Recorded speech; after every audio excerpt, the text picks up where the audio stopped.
The Foundation is a series that excites me. And I watched episode 1 of season 3. I had a interaction with somebody in my comments when I mentioned Foundation season 3 a couple weeks ago. It might have been about a month ago or so. And it was that it was a short discourse about the difference between the book and the series. Now, my thoughts on books and their translation into movies and TV shows is evolving a little bit. As I read comic books because I love comic books and look at some of the translations of the comic books to the big screen, and especially the comic books that I'm very familiar with, I'm beginning to realize there are certain things that work in the comic book that don't work on the big screen. And the main thing that allows me or has allowed me to see this is the things that have been translated faithfully from the comic books to the big screen, only to have me look at it and go, "Yo, I don't know if I like this. I don't know if this translates well to the big screen." It just and maybe there is a way to do it where it does translate well. But again, that is making my thoughts on that whole thing evolve. So I got the first book in the Foundation series. I haven't started it yet. I may start it while I'm watching season 3, or I may wait till season 3 is over to start it. We'll see. I got a lot of stuff going on, so time is of the essence. I like the intrigue of Foundation. I like the mystery. I like the way this thing is conveyed. I think, see, here's what I think. And obviously this can be true for many things. I think Foundation, even if they called it something else and didn't call it Foundation, let's say they just said, "Hey, this series took inspiration from Isaac Asimov's Foundation for its creation," I think it would be loved. I think it can also be loved by people who love the book, understanding things are going to be different for the series. I always bring this up when I bring up book to cinema translation. I always bring up Ready Player One. And the reason I always cite that is because Ernest Cline, the man who wrote Ready Player One, also, I believe he wrote the screenplay for Ready Player One. Let me look, because I keep saying that and I could be mistaken, but I want to say I read that a long time ago somewhere. So who wrote the screenplay for Ready Player One? If he didn't write it, he at least gave it approval. Novel, co-writer of the screenplay together. Okay, so it says the screenplay of Ready Player One 2018 was written by Zak Penn, Ernest Cline, and Ernest Cline, the author of the novel. They co-wrote the screenplay together. Steven Spielberg directed the film. So the very author of the screenplay or the book co-wrote the screenplay. So he gave the approval. He knew what he was doing. This is his creation. This is my guess. As much as, and you've heard me say this, as much as I did not like the opening of Ready Player One because they took much of what happened in the book out of it. It was completely different. Here's what I also understand. In order to make that a movie, that was going to have to be changed, because that opening, it was epic, but it was also very long.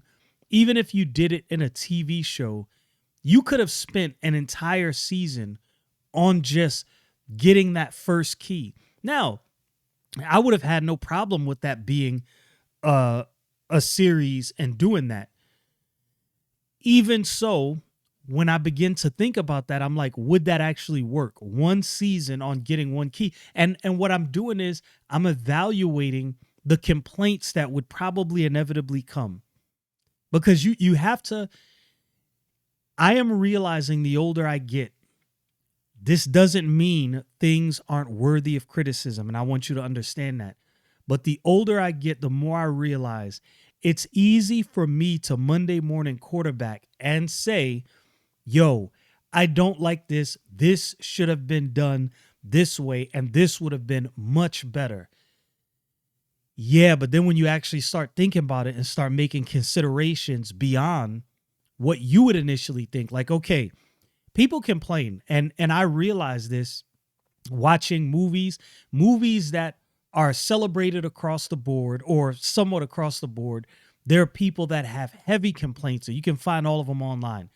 A large community of people. You're always going to have that. So you can't please everybody, and you got to pick your battles. Like, which battle are you going to win? If I'm a screenplay writer and I'm thinking it's a possibility people will get bored if I have a whole season of just getting this first key. Yeah, it'll be epic for people who love the book and they will love it. Is that a big enough audience to make money to where this thing will have legs for another one? And when you look at a movie like Ready Player One, they had to think, if we make this too long, there are people who read the book that will love this. Is that community big enough that this thing will make money and attract the masses? And the answer is probably no, it probably won't. So we're going to have to concede and make some changes while keeping the core of the book and the core of the premise well enough intact. Now, I have not read Foundation, so before people come for me in the comments, I understand.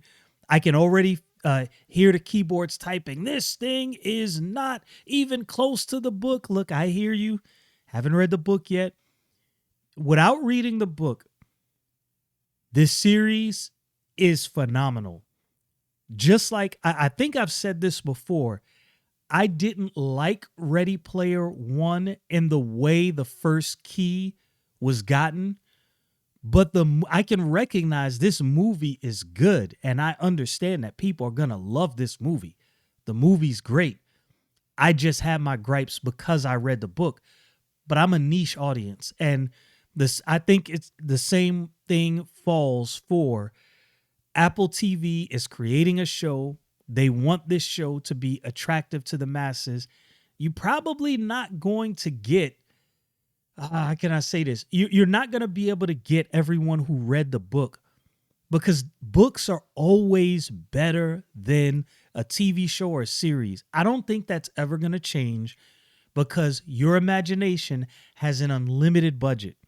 So what you have perceived and saw in your mind, it's like they're never going to be able to match that. And the same way with a comic book, there's an unlimited budget of artistry.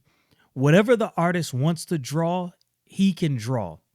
Whatever the writer wants to craft, that story can be crafted. And the only budget they really have a constraint by is time. Whatever they have the time to pin down and draw, it can happen. This is why comic books are so epic.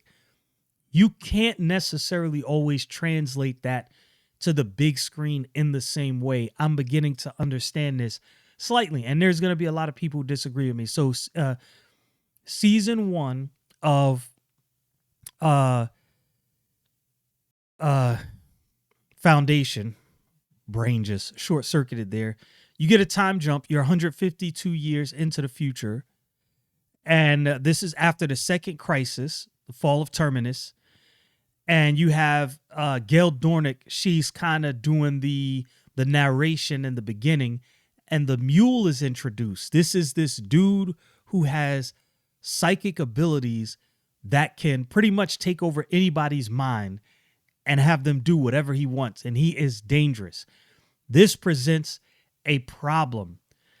Now there's an issue with Harry Seldon's Prime Radiant. The Prime Radiant predicted the fall of the Empire and the rise of the Foundation, and Harry Seldon made all of these different, did all of these different things in preparation for all of this.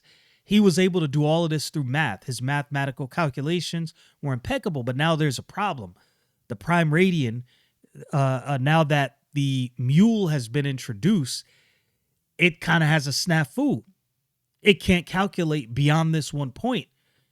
And so Demerzel has a meeting, and she believes, because, this is a lot of inside baseball for those who've never watched the show, Harry Seldon gave the prime radian to Demerzel, which, right, this is like sacrilege. You're the foundation. It's the collapse of the empire. This is supposed to be at odds.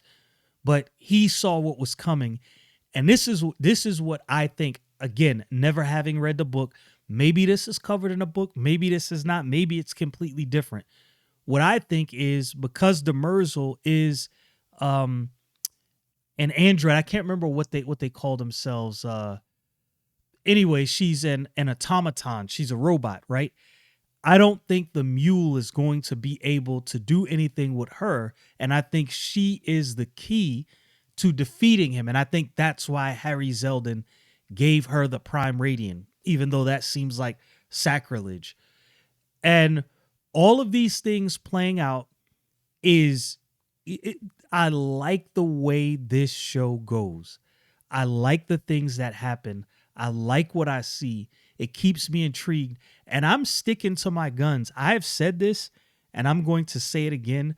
I think Apple TV Plus has absolutely the best sci-fi out of all streaming services. This is what makes me think that.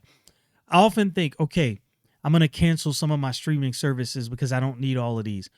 But Apple TV Plus is not getting canceled. Like, of all of them, that one is absolutely not getting canceled. And when I think that to myself, I'm like, wow, Apple TV Plus really has some shows that I really rock with. The other streaming services do as well, but it's like, nah, them Apple TV Plus shows, I can't. When those seasons come out, I gotta see those. This is a mark. Look, this is the mark of some good programming, and I think Apple is quietly putting out some of the highest quality as far as story, special effects, and everything involved. They're doing their thing. I like the opening salvo of season 3 of The Foundation. Let me know what you think.